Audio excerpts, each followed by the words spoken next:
कहानी है रामपुर गांव की, जहां के मर्द महिलाओं को हमेशा नीचा दिखाने की कोशिश में रहते। अरे अभी तक खाना नहीं आया, क्या मुझे एक और शादी करने की जरूरत है? नहीं जी नहीं, ऐसा मत करना, वरना मैं कहाँ जाऊंगी। खाना लेकर मैं अभी आई जी। गांव की पंचायत में भी फैसले हमेशा औरतों के खिलाफ ही रहते। मैं जो फैसला सुनाता हूँ वो भगवान की आज्ञा होती है। इस लड़के ने अपने मन से शादी करके अच्छा नहीं किया। लड़के को घर भेज दो और इसकी शादी इसकी जाति की किसी लड़के से करवा दो, लेकिन ये लड़के, इसे तो गांव के बाहर निकाल दो। नहीं नहीं जमींदार साहब, ये क्या बोल रहे हैं? ऐसा नहीं हो सकता। मेरी बेटी मासूम है, इसे अच्छे बुरे की समझ नहीं है। अरे कहाँ जाएगी ये बेचारी? कहाँ जाएगी? इतनी चिंता है तो पूरे परिवार का गांव निकाला कर देते हैं। बेचारे पूरे बसे बसाए परिवार को गांव छोड़ना पड़ता है। चाहे जो हो, अगर बेटियों को कंट्रोल नहीं कर सकते तो गांव में रहने का कोई मतलब नहीं है। यहाँ औरतों को दब कर रहना होगा। कोई भी अपने हिसाब से कुछ नहीं कर सकता, सब ईश्वर की मर्जी से ही होगा। तभी गांव का एक आदमी दौड़ा दौड़ा आता है। सरपंच साहब, जमींदार साहब, वो कालिया है ना, उसकी बेटी पढ़ने के लिए शहर जा रही है। अच्छा, ये कब हो गया? और कालिया की हिम्मत कैसे हो गई ऐसा करने की? लेकर आओ उसे और उसकी बेटी को। बस फिर क्या था, हाजिर हो जाते हैं कालिया और उसकी बेटी सरपंच के सामने। अरे कालिया, ये क्या सुनने में आ रहा है? बेटी को इंजीनियर बना रहा है तू? और ये बता, गांव में तो स्कूल नहीं है, फिर कहां से इतनी क्लास पास कर गई तेरी बेटी? राधा, जो कि कालिया की बेटी है, उसे लगता है कि सरपंच उसकी तारीफ कर रहे हैं। सरपंच जी, मैंने ऑनलाइन पढ़ाई की है, डिस्टेंस लर्निंग से। सभी में मैंने अच्छे नंबर पाए हैं, जिसे देखते हुए शहर की इंजीनियरिंग कॉलेज में मुझे स्कॉलरशिप मिली है। वाह जी वाह, क्या होती है ये? पहले तो ये बताओ, फिर आगे की बात करते हैं। पूरा गांव राधा की बात सुन रहा था और राधा बोलती जा रही थी। तो ऐसे मैं फ्री में एक अच्छी शिक्षा लेकर गांव में जो कुछ परेशानियां हैं, जैसे बिजली, पानी और इंटरनेट जैसी समस्याओं के लिए काम करूंगी।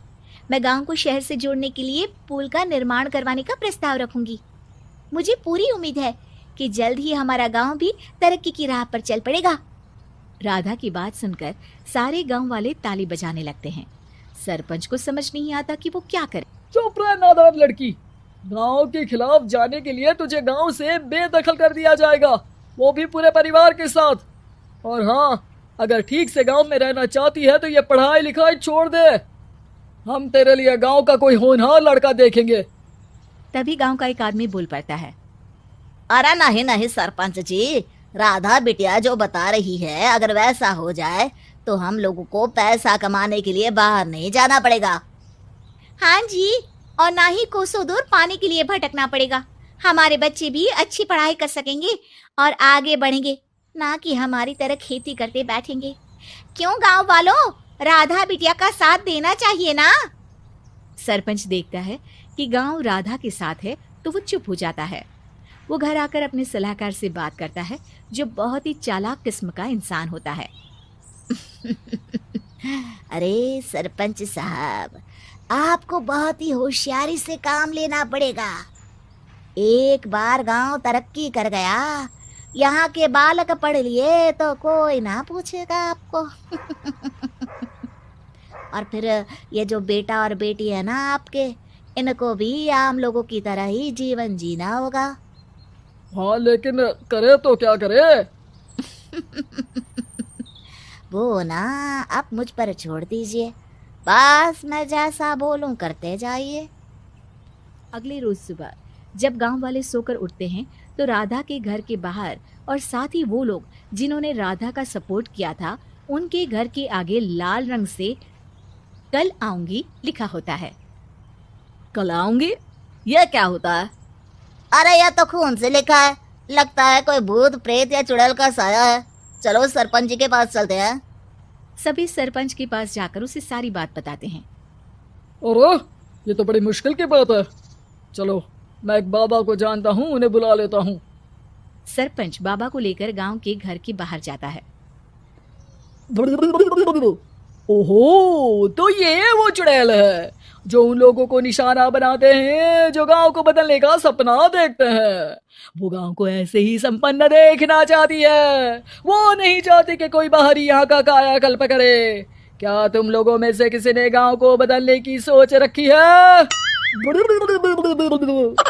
तभी राधा की माँ रोते रोते आती है। मेरी राधा घर से गायब हो गई है। अरे कोई तो बचाओ, मेरी बच्ची कहाँ गई?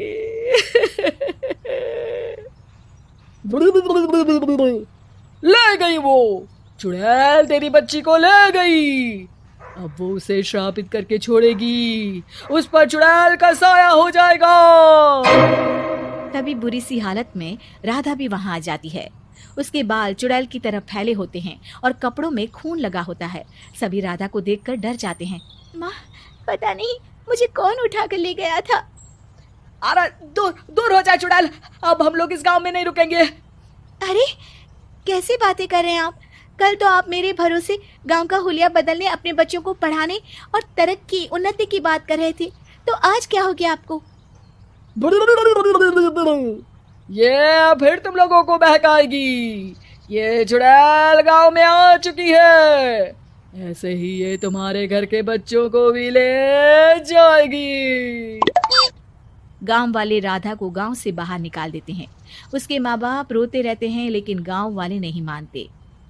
मैं भी अपनी बहन के साथ गांव के बाहर रहूंगा, लेकिन वो पढ़ाई नहीं छोड़ेगी। वहीं सरपंच के घर पर सलाहकार कहता है, देखा, सांप भी मर गया और लाठी भी नहीं टूटी।